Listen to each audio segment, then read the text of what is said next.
పక్కన కనిపిస్తుందో మనకు కంట చూపుకో ఒక సముద్రము. అటువంటి విశాలమైన హృదయం కలిగిన వాడు మా అన్న ధర్మరాజు. అటువంటి ధర్మరాజుని నిందిస్తున్నానే ధర్మరాజు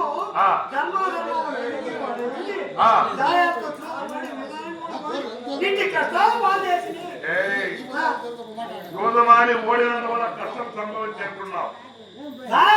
చూడు, కష్టములు మనకు శాశ్వతంగా ఉండవు, సిరి సంపదలు శాశ్వతంగా ఉండవు. వస్తూ ఉంటాయి, పోతూ ఉంటాయి.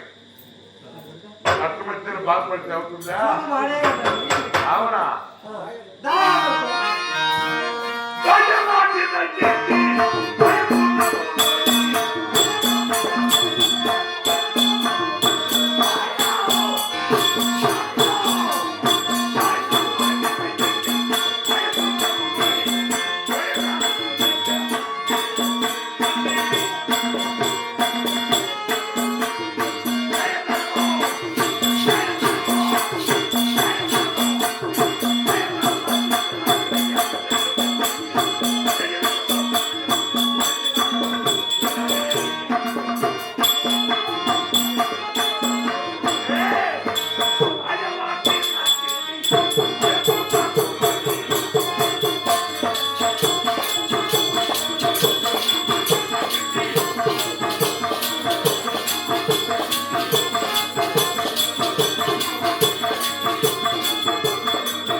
ఓడినంత వలన కష్టము సంభవించేంతవరు. అవునండి.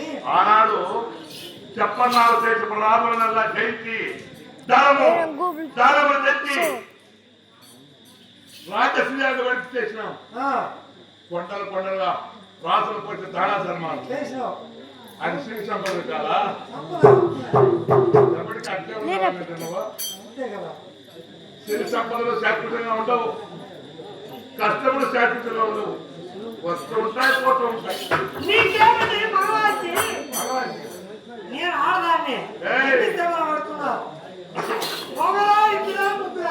5 మంది పతులు కట్టుకున్నా. నువ్వేం భయపడే పని లేదు. 5 మంది పతులు కట్టుకొని ప్రయోజనం ఉన్నది నాకు. అవునా? చెప్పేది ఎక్కడ భారతం ఎట్లుంది పని పాపం.